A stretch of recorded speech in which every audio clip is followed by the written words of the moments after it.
Item ಯಾವುದೇ ಇರಲಿ try ಮಾಡಿ ಆಚಿ ಚಿಕನ್ ಮಸಾಲಾ. ಅಮೆರಿಕ ಜೊತೆ ಇರಾನ್ ಸಂಧಾನ ಸಭೆಗೆ ಬರೋದಕ್ಕೆ ತಿರಸ್ಕರಿಸಿತ್ತು. ಆದ್ರೆ ಈಗ ಕೊನೆಗೂ ಅಸ್ತು ಅಂತೆ ಎಲ್ಲರ ಈಗ ಭಯ ಸ್ವಲ್ಪ ಮಟ್ಟಿಗೆ ಕಮ್ಮಿ ಆಗೋ ರೀತಿಯಲ್ಲಿ ಇರಾನ್ ಈ ಒಂದು ನಿರ್ಧಾರವನ್ನ ತೆಗೆದುಕೊಂಡಿದೆ. ಮುಜ್ತಬಾ ಕಮೀನಿ ಅನುಮತಿಯ ಸಂಚಲನ ಮೂಡ್ತಾ ಇರುವಂತದ್ದು. ಪಾಕ್ ಮಧ್ಯಸ್ಥಿಕೆಯಲ್ಲಿ ಸಂಧಾನ ಸಭೆ ನಡೆಯುತ್ತೆ. ಇಸ್ಲಾಮಾಬಾದ್ನಲ್ಲಿ ಯುಎಸ್ ಮತ್ತು ಇರಾನ್ ನಡುವೆ ಸಭೆ ನಡೆಯುತ್ತೆ. ಮತ್ತೆ 2 ವಾರ ಕದನ ವಿರಾಮ ವಿಸ್ತರಣೆಗೆ ಚರ್ಚೆ ಈಗ ನಡೀತಾ ಇರುವಂತದ್ದು. ಇನ್ನೇನು 2 ವಾರಗಳ ವಿರಾಮವನ್ನ ಘೋಷಣೆ ಮಾಡಲಾಗಿತ್ತು, ಯುದ್ಧದ ವಿರಾಮವನ್ನ. ಇದು ಇನ್ನೇನು ಮುಗಿತಾ ಇದೆ, ಇಂದಿಗೆ ಕೊನೆಯಾಗತ್ತೆ. ಆದ್ರೆ ಮತ್ತೊಮ್ಮೆ ಸಂಧಾನ ಸಭೆಗೆ ಅಮೆರಿಕ ಇರಾನ್ಗೆ ಆಹ್ವಾನವನ್ನ ನೀಡಿತ್ತು. ಆದ್ರೆ ಇರಾನ್ ಇದನ್ನ ತಿರಸ್ಕರಿಸಿತ್ತು. ನಾವು ಅಮೆರಿಕ ಜೊತೆ ಸಂಧಾನ ಸಭೆ ಮಾಡೋದಿಲ್ಲ ಅಂತ ಹೇಳಿ ಇರಾನ್ ಸಭೆ ಆ ಒಂದು ಆಹ್ವಾನವನ್ನ ತಿರಸ್ಕರಿಸಿತ್ತು. ಆದ್ರೆ ಕಡೆಗೂ ಕೂಡ ಈಗ ಸಂಧಾನಕ್ಕೆ ಅಸ್ತು ಅಂತ ಹೇಳಿದೆ. ಈ ಹಿಂದೆ ಪಾಕ್ ಮಧ್ಯಸ್ಥಿಕೆಯಲ್ಲೇನೆ ಪಾಕಿಸ್ತಾನದ ಇಸ್ಲಾಮಾಬಾದ್ ನಲ್ಲಿ ಮೊದಲನೇ ಸಂಧಾನ ಸಭೆ ನಡೆದು 2 ವಾರಗಳ ವಿರಾಮ ಘೋಷಣೆಯನ್ನ ಮಾಡಲಾಗಿತ್ತು. ಆದ್ರೆ ಮತ್ತೊಮ್ಮೆ ಅದೇ ವಿರಾಮವನ್ನ ಘೋಷಣೆ ಮಾಡಬೇಕು, ಇಲ್ಲಿ ಚರ್ಚೆ ನಡಿಬೇಕು ಅನ್ನುವಂತ ಉದ್ದೇಶದಿಂದ ಅಮೆರಿಕ ಮತ್ತೆ ಆಹ್ವಾನವನ್ನ ನೀಡಿತು. ಪಾಕಿಸ್ತಾನ ಮಧ್ಯಸ್ಥಿಕೆ ವಹಿಸೋದಕ್ಕೆ ಕೂಡ ತಯಾರಿ ನಡೆಸಿತ್ತು. ಆದ್ರೆ ಇಲ್ಲಿ ಪಾಕಿಸ್ತಾನಕ್ಕೆ ಮುಖಭಂಗ ಆಗೋ ರೀತಿಯಲ್ಲಿ ಇರಾನ್ ಈ ಒಂದು ಸಂಧಾನ ಸಭೆಗೆ ಬರುವಂತದನ್ನ ತಿರಸ್ಕರಿಸಿತ್ತು ಆಹ್ವಾನವನ್ನ. ಆದ್ರೆ ಕೊನೆಗೂ ಈಗ ಇರಾನ್ ಒಪ್ಪಿಗೆಯನ್ನ ಸೂಚಿಸಿರೋದ್ರಿಂದ ಇಲ್ಲಿ ಮತ್ತೆ 2 ವಾರಗಳ ಕಾಲ ಕದನ ವಿರಾಮವನ್ನ ಘೋಷಣೆ ಮಾಡಲಾಗುತ್ತಾ ಅನ್ನುವಂತ ಕುತೂಹಲ ಎಲ್ಲರೂ ಕಾಡ್ತಾ ಇದೆ. ಈ ರೀತಿಯಾಗಿ ವಿರಾಮವನ್ನ ಘೋಷಿಸಿದ್ರೆ ಮತ್ತೆ ಸ್ವಲ್ಪ ಮಟ್ಟಿಗೆ ಎಲ್ಲವೂ ಕೂಡ ನಾರ್ಮಲ್ ಆಗೋದಕ್ಕೆ ಸಹಾಯವಾಗುತ್ತೆ ಅನ್ನುವಂತ ಉದ್ದೇಶದಿಂದ ಈ ಒಂದು ಸಂಧಾನ ಸಭೆ ನಡಿಬೇಕು ಅಂತ ಹೇಳಿ ಎಲ್ಲರೂ ಕೂಡ ಬಯಸ್ತಿದ್ದಾರೆ. ಮುಜ್ತಬಾ ಕಮೀನಿ, ಇರಾನ್ನ ನಾಯಕ ಮುಜ್ತಬಾ ಕಮೀನಿ ಅವರ ಅನುಮತಿಯ ಮೇರೆಗೆ ಈ ಒಂದು ಸಂಧಾನ ಸಭೆಯನ್ನ ನಡೆಸೋದಕ್ಕೆ ನಿರ್ಧಾರ ಮಾಡಲಾಗ್ತಾ ಇದೆ. ಈ ಬಾರಿಯೂ ಕೂಡ ಪಾಕಿಸ್ತಾನದ ಇಸ್ಲಾಮಾಬಾದ್ ನಲ್ಲಿ ಯುಎಸ್ ಮತ್ತು ಇರಾನ್ ನಡುವೆ ಸಂಧಾನ ಸಭೆ ನಡೆಯುತ್ತೆ ಅನ್ನುವಂತಹ ಮಾಹಿತಿಗಳು ಬರ್ತಾ ಇದೆ.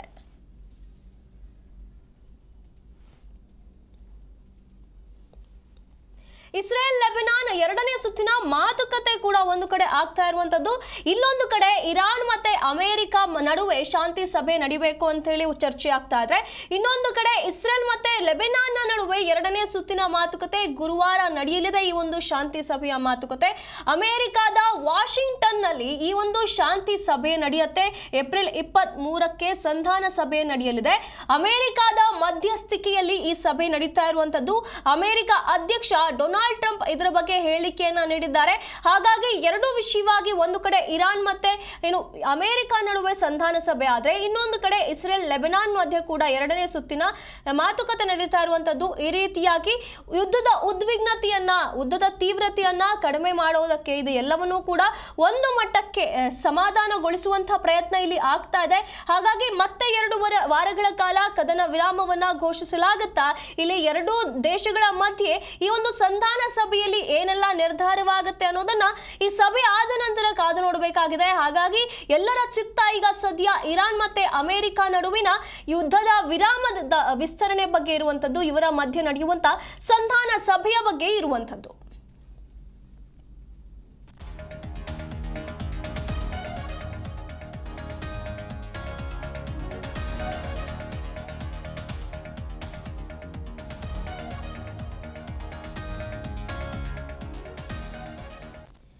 ಇರಾನ್ ಮತ್ತೆ ಅಮೆರಿಕ ನಡುವೆ ಪದೇ ಪದೇ ಇಂಥ ಯುದ್ಧ ವಿರಾಮಗಳು ಇದರ ಬಗ್ಗೆ ಮತ್ತಷ್ಟು ದಿನ ಹೆಚ್ಚಾಗೋದು ಕಡಿಮೆ ಆಗೋದು ನಡೀತಾ ಇದೆ. ಇದರ ಮಧ್ಯೆ ಮತ್ತೆಲ್ಲೂ ಯುದ್ಧ ಆರಂಭವಾಗಿ ಮತ್ತಷ್ಟು ಸಾವು ನೋವುಗಳು ಹಾನಿಗಳು ಆಗಬಾರದು ಅಂತ ಹೇಳಿ ಎಲ್ಲರೂ ಕೂಡ ಬಯಸ್ತಾರೆ. ಇದರ ಮಧ್ಯೆ ಇರಾನ್ ತೆಗೆದುಕೊಂಡಿದ್ದಂತ ಒಂದು ನಿರ್ಧಾರ ಏನಿತ್ತು, ಸಂಧಾನ ಸಭೆಗೆ ತಾನು ಬರೋದಿಲ್ಲ, ಅಮೆರಿಕ ಜೊತೆ ಕೂತು ಮಾತನಾಡುವ ಅವಶ್ಯಕತೆ ತನಗಿಲ್ಲ ಅನ್ನೋ ರೀತಿಯಲ್ಲಿ ಇರಾನ್ ಒಂದು ನಿಲುವನ್ನ ತೋರಿಸಿತ್ತು. ಹಾಗಾಗಿ ಎಲ್ಲರಿಗೂ ಕೂಡ ಇದೊಂದು ಭಯ ಉಂಟಾಗಿತ್ತು. ಇರಾನ್ ತನ್ನ ಈ ನಿರ್ಧಾರದಿಂದ ಇನ್ನೇನು ಮಾಡಬೇಕಂತ ಹೊರಟಿದೆ ಅನ್ನುವಂತ ಭಯ ಉಂಟಾಗಿತ್ತು. ಆದ್ರೆ ಈಗ ಕೊನೆಗೂ ಈ ಒಂದು ನಿರ್ಧಾರವನ್ನ ಇರಾನ್ ತೆಗೆದುಕೊಂಡಿರುವುದರಿಂದ ಎಲ್ಲರೂ ಕೂಡ ನಿಟ್ಟುಸಿರು ಬೀರುವಂತಾಗಿದೆ. ಇದರ ಬಗ್ಗೆ ಹೆಚ್ಚಿನ ಮಾಹಿತಿಯನ್ನು ನಮ್ಮ ಪ್ರತಿನಿಧಿ ಅನಂತರಾಮಯ್ಯ ನೀಡುತ್ತಾ ಹೋಗ್ತಾರೆ. ಅನಂತರಾಮಯ್ಯ, ಕೊನೆಗೂ ಈಗ ಸಂಧಾನಕ್ಕೆ ಇರಾನ್ ಅಸ್ತು ಅಂದಿದೆ. ಅಮೆರಿಕ ಮತ್ತೆ ಇರಾನ್ ನಡುವೆ ಮತ್ತೊಮ್ಮೆ ಈಗ 2ನೇ ಶಾಂತಿ ಸಭೆ ನಡೆಯುತ್ತೆ ಅಂತ ಹೇಳಲಾಗ್ತಾ ಇದೆ. ಇದರ ಬಗ್ಗೆ ಹೇಳೋದಾದ್ರೆ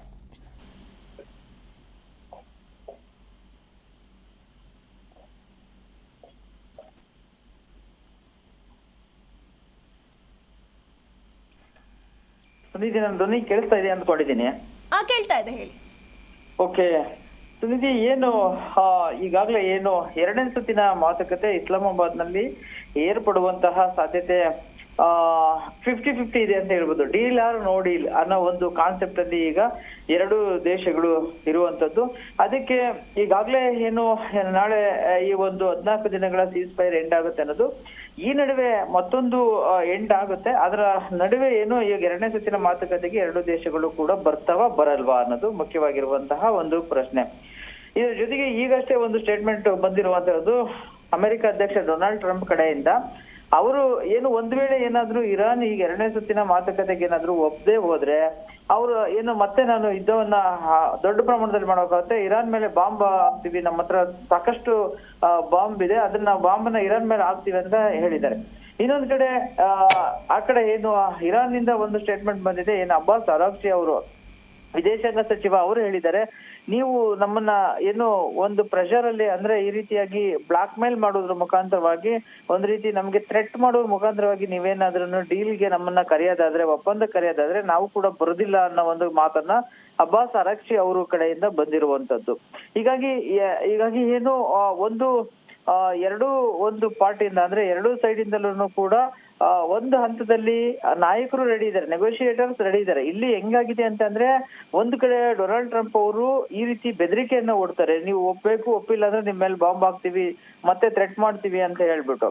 ಇನ್ನೊಂದು ಕಡೆ ಏನು ತೆರೆಮರೆಯಲ್ಲಿ ಉಪಾಧ್ಯಕ್ಷ JD ವ್ಯಾನ್ಸ್ ಅವರನ್ನ ಈ ಒಂದು ನೆಗೋಷಿಯೇಷನ್ಗೆ ಕಳಿಸ್ತಾ ಇದ್ದಾರೆ. ಅಂದ್ರೆ ಏನು, ಇವರು ಒಂದು ಕಡೆ ಅವರಿಗೆ ಬ್ಲಾಕ್ ಮೇಲ್ ಮಾಡೋದು, ಹೆದರ್ಸೋದು, ಮತ್ತೆ ಒಳಗಿಂದೊಳಗೇನೆ ಅಮೆರಿಕ ಉಪಾಧ್ಯಕ್ಷ JD ವ್ಯಾನ್ಸ್ ಅವ್ರಿಗೆ ಈ ಒಂದು ನೆಗೋಷಿಯೇಷನ್ಗೆ ತಯಾರು ಮಾಡ್ತಿರುವಂತದ್ದು. ಅಂದ್ರೆ ಡಬಲ್ ಸ್ಟ್ಯಾಂಡ್ ಅನ್ನ ನಾವು ಟ್ರಂಪ್ ಅವರ ಒಂದು ನಡೆನಲ್ಲಿ ನಾವು ನೋಡ್ಬೋದಾಗುತ್ತೆ, ಕಾಣುತ್ತೆ ಇಲ್ಲಿ ಟ್ರಂಪ್ ಅವರ ನಡೆನಲ್ಲಿ.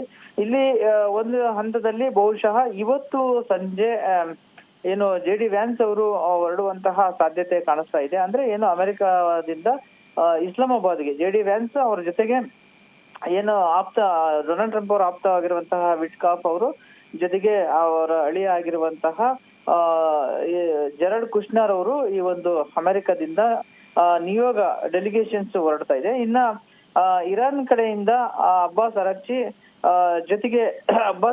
ಜೊತೆಗೆ ಏನು IRGC ಕಮಾಂಡೋವನ್ನ ಇಲ್ಲಿ ಸೇರ್ಸ್ಕೊಂತಾರೆ ಅನ್ನೋದು ಇಲ್ಲಿ ಮುಖ್ಯವಾಗಿರುವಂತಹ ಪ್ರಶ್ನೆ. ಯಾಕೆಂದ್ರೆ IRGC ನೆಗ್ಲೆಕ್ಟ್ ಮಾಡಿದ್ದಾರೆ ಅನ್ನೋ ಕಾರಣಕ್ಕೋಸ್ಕರನೇ ಸ್ವಲ್ಪ IRGC ಮತ್ತೆ ಇರಾನ್ ಈಗಿರುವಂತಹ ಏನು ಅಬ್ಬಾಸ್ ಅರಾಗ್ಚಿ ಮತ್ತೆ ಗಾಲಿಬಾಫ್ ನಡುವೆ ಸ್ವಲ್ಪ ವೈಮನಸ್ಯ ಇರುವಂತದ್ದು.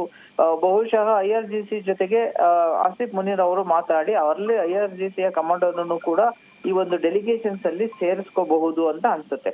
ಹಾಗೇನಾದ್ರು ಆದ್ರೆ ಅವ್ರ ಕಡೆಯಿಂದ IRGC ಕಮಾಂಡೋ ಸೇರಿದಂಗೆ ಅಬ್ಬಾಸ್ ಅರಾಗ್ಚಿ ಮತ್ತೆ ಗಾಲಿಬಾಫ್ ಅವರು ಇರಾನ್ ನ ಒಂದು ಡೆಲಿಗೇಷನ್ ಅಲ್ಲಿ ಇರ್ತಾರೆ. ಈ ಕಡೆಯಿಂದ JD ವ್ಯಾನ್ಸ್ ಅವರು ಈ ಒಂದು ಲೀಡ್ ಅನ್ನ ಮಾಡ್ತಾರೆ. ಹೀಗೆ 2 ತಂಡಗಳು ಇಸ್ಲಾಮಾಬಾದ್ ನಲ್ಲಿ ಬಹುಶಃ ನಾಳೆ ಏನು ಅಂತಿಮವಾಗುವಂತಹ ಒಂದು ಕದನ ವಿರಾಮದ ನಂತರದಲ್ಲಿ ಶಾಂತಿ ಒಪ್ಪಂದ ಮಾತುಕತೆ ನಡೆಯುವಂತ ಸಾಧ್ಯತೆ ಇದೆ.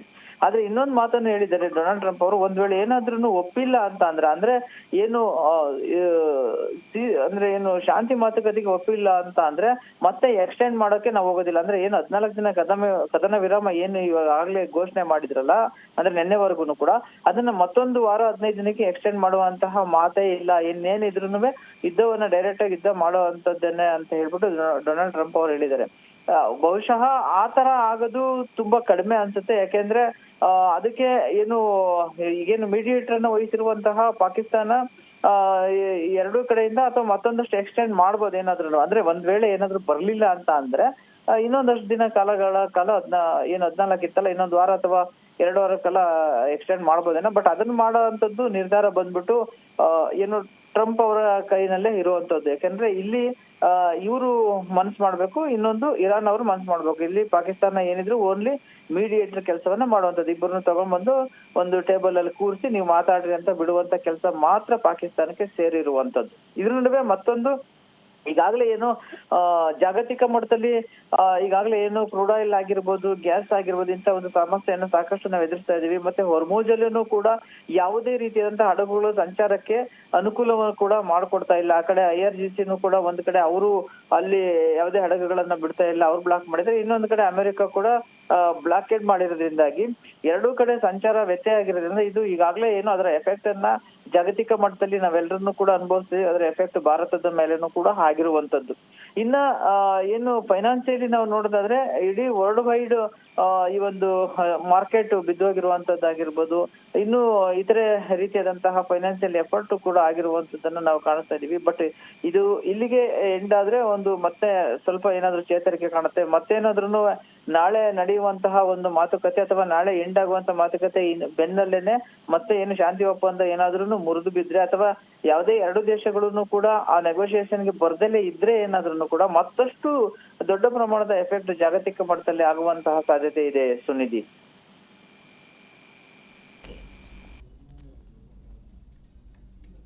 ಧನ್ಯವಾದಗಳು ಅನಂತರಾಮಯ್ಯ ನಿಮ್ಮೆಲ್ಲ ಮಾಹಿತಿಗಾಗಿ.